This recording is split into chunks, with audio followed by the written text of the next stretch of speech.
Our next guest says Chinese leaders have only themselves to blame. Their next generation, not so into China. The author of Bully of Asia, author Steve Mosher, joins us now. Steve, I was stunned by this. First, I was keeping an eye on an economy that was suffering deflation, lack of growth, and an unemployment amongst its youth at 21%. But the ones that are working or they can get a job are choosing not to. Yeah, well, the unemployment rate is actually probably twice that, Brian. I mean, it sounds incredible that 46 or 50% of the young people in China would be unemployed. But look, the Chinese Communist Party always lies with numbers.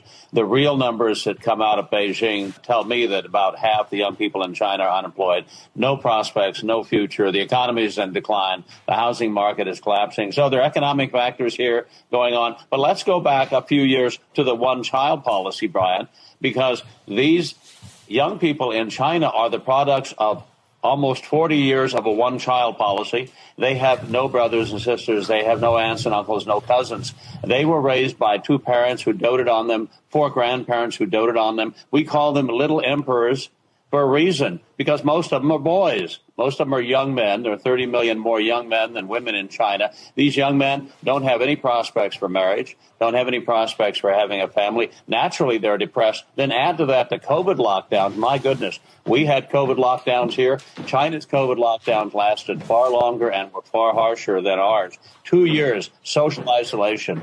And there are a lot of kids who, depressed in the United States, fell behind in their education. It was a lot worse in China. A lot of these young men and young women are never going to come out of that period of social isolation in one piece again. So naturally, they're checking out.